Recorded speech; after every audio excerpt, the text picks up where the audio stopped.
Welcome to our program today. We are looking at something called appearances of truth or appearances of faith. Appearances are things that appear to be real, but might not always be. Our church teaches that faith has to be lived in order to be true. To simply speak about it and proclaim it is not a life of faith. I hope you'll stick around and hear more about it.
A reading from 1 Samuel chapter 15, verses 34 to chapter 16, verse 13.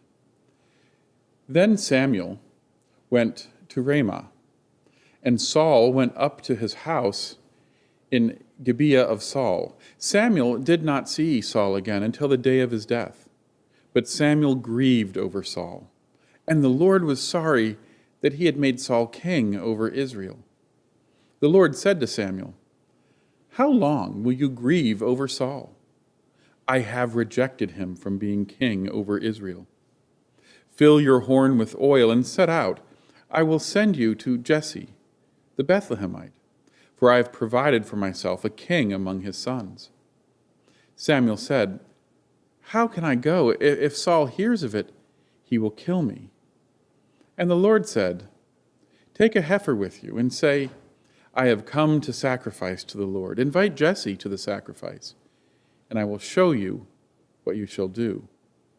And you shall anoint for me the one whom I name to you." Samuel did what the Lord commanded and came to Bethlehem. The elders of the city came to meet him, trembling, and said, "Do you come peaceably?" He said, "Peaceably I have come to sacrifice to the Lord. Sanctify yourself and come with me to the sacrifice." And he sanctified Jesse and his sons and invited them to the sacrifice. When they came, he looked on Eliab and thought, "Surely the Lord's anointed is now before the Lord." But the Lord said to Samuel, "Do not look on his appearance or on the height of his stature, because I have rejected him. For the Lord does not see as mortal sees." They looked on the outward appearance, but the Lord looks on the heart. Then Jesse called Abinadab and made him pass before Samuel. He said, "Neither has the Lord chosen this one." Then Jesse made Shammah pass by, and he said, "Neither has the Lord chosen this one." Jesse made 7 of his sons pass before Samuel, and Samuel said to Jesse, "The Lord has not chosen any of these." Samuel said to Jesse, "Are all your sons here?" And he said, "There remains yet the youngest, but he is keeping the sheep." And Samuel said to Jesse, "Send and bring him, for we will not sit down until he comes here." He sent and brought him in. Now he was ruddy, and he had beautiful eyes, and was handsome. The Lord said, "Rise and anoint him, for this is the one." Then Samuel took the horn of oil and anointed him in the presence of his brothers, and the Spirit of the Lord came mightily upon David. From that day forward, Samuel then went and set out to Ramah. A reading from Mark chapter 3, verses 31 through 35. Then his mother and his brothers came, and standing outside, they sent to him and called him. A crowd was sitting around him, and they said to him, "Your mother and your brother and your sisters are outside, asking for you." And he replied, "Who are my mother and my brothers?" And looking at those who sat around him, he said, "Here are my mother and my brothers. Whoever does the will of God is my brother and sister and mother."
A reading from Arcana Celestia, number 2228, paragraph 2.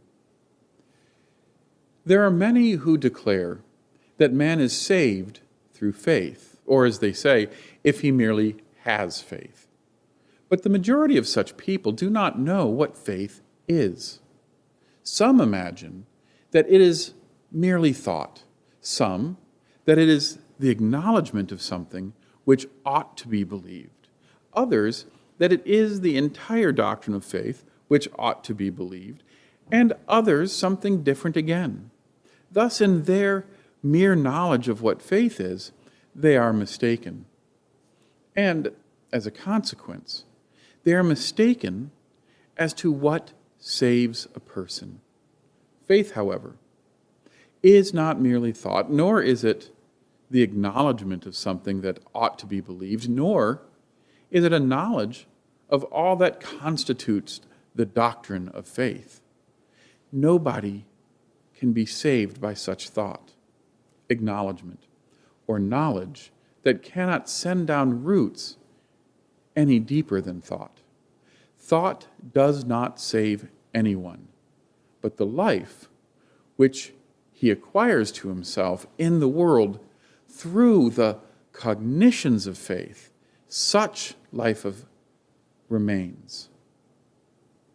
But all thought that is not in keeping with his life dies away, even to the point of becoming none at all. In heaven, that which brings people into association with one another is their lives, not thoughts that are not related in any way to a person's life. Thoughts which are unrelated to a person's life are spurious and are totally rejected.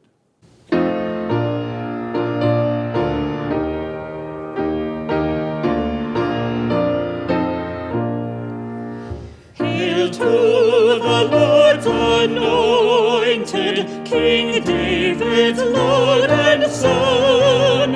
Hail in the time appointed, his reign on earth begun. He comes to break oppression, to set the captive free, to take away transgression and rule in equity. He shall come down like showers upon the fruitful earth, and love, joy, hope like flowers spring in his path to birth. Before him on the mountains shall peace the herald go, and righteousness in fountains from hill to valley flow. Kings shall fall down before him, and gold and incense bring. All nations shall adore him, his praise the people sing. With offerings of devotion, ships from the isles shall meet, to pour the wealth of ocean in tribute at his feet. To him shall prayer unceasing and daily vows ascend, his kingdom still increasing, a kingdom without end. The mountain dew shall nourish a seed in weakness sown, whose fruit shall spread and flourish and shake like Lebanon. For every foe victorious, he on his throne shall rest. From age to age more glorious, a blessing and a blessed. The tide of time shall never his covenant remove. His name shall stand forever, his changeless name of love.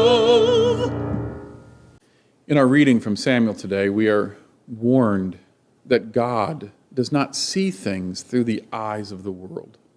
Much like the disciples and the Lord's mother and brothers, the expectations the crowd brings to the table is not the way God sees it. In that story, it is clear that the Lord's family is inclusive of all who live a life of heavenly faith. So too, in Samuel, God was not looking for the person who appeared on the outside to be the best. Rather, the Lord was looking at something different, at different qualities. He was looking for a person who would trust in God, whose heart was with God, and that person would trust in God over the armor of this world. Now, with that said, let us remember that David did try on the armor that Saul gave him to fight Goliath and could not move in it. He knew himself and knew how he was meant to fight. The story should not be used to say that we should ignore science and learning in lieu of a simple faith in God. It does, however, point to the idea that we are supposed to use the gifts that God gave us to live lives that we were created to live, but we should do so as a caretaker of what God has given us instead of a ruler. We will be hearing more about David, but the place where he gets into trouble is when he starts making deals with outsiders and believing he knows what's best, and he breaks his promises to God. And he does so in a particular way to take a person who he adores and kills a faithful servant. David ceases doing what God has asked him to do, and instead, he does what he wants. We suffer from this too. We think we know better than others. We think our way is better than everyone else's on the planet, including God. When we refuse to listen to others, when we decide what is right and wrong without taking the time to examine it in prayer, in study, understanding what the other people are saying, we trip and we fall, just as David did, into being people who are ruling rather than serving. This story is telling us that David's call is about more than we can see. It is about us thinking that we are strong enough, we are smart enough, that we are people who can do it all. It is a warning against that. The taller, older, better candidates that were passed before Samuel, they were not of interest to God. But the person whose heart was really dedicated, that was the person God wanted. The other brothers in David's family all looked like better worldly options, but David was the choice. At what point in our lives do we take the reins and say, I can do it all. I know better than God? The people of Israel got a king actually against God's wishes. God had put in place judges, not kings. The people rebelled, so the Lord gave them Saul, and Saul failed, and then he put in place David. We take control, and we want to make our world the way we want it, not necessarily the way God does. This happens in end-of-life issues all the time. We don't want to acknowledge our limitations as far as aging goes. We don't want to acknowledge the limitations of our resources. And so we ignore the need for accessibility in our homes. We might charge up big debts even before we get to old age in order to have the perfect things. We believe we know what is right, and we fight for it despite asking others how they feel, what they think, what might be healthiest or best for us. The people's cry for their king was allowed by God, but it was not God's hope for them. The same might be said of our world when we look to one person or any worldly group of people as the answer to our problems, when we remove not only God from the equation, but actually our own agency. This is also true whenever we let anything that is materialistic be the thing that drives us. When we work for the weekend rather than working for what it means to work, then we are getting ourselves into trouble. What does it mean for us to approach things as a judge instead of as a king? To be caretakers of things rather than controllers of them? What does it mean for us to do that in our own life? To live a life of faith means that we must look at all that we do as being part of God's plan, not our own. It has meant that we need to not say we are people of faith. We need to make choices like we are people of faith. We need to bring God into the equation. if we do that without God, we'll surely find trouble. To say that you are following God and yet not have God in your heart and in your mind when you act is not to be a person of faith. I'm not talking about works righteousness here either. I'm talking about linking faith and action. I'm talking about living a faith in who we are. That is what the Lord is looking for, not a worldly surface opinion or branding credit. When God is at the core of our being. Swedenborg calls it the marriage of love and wisdom, uniting what we love and understand. That's a prayerful life, a life of use, a life of faith.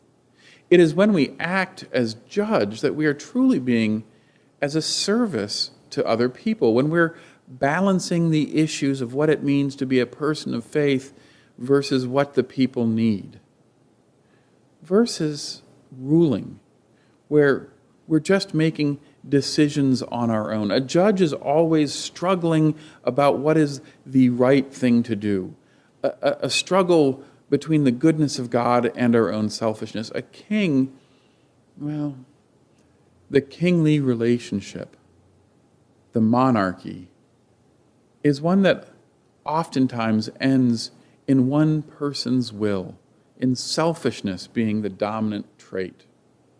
So let us be judges and caretakers. Let us not just care about the external appearances of things, but really struggle with what the Lord would have us do in our life. Amen.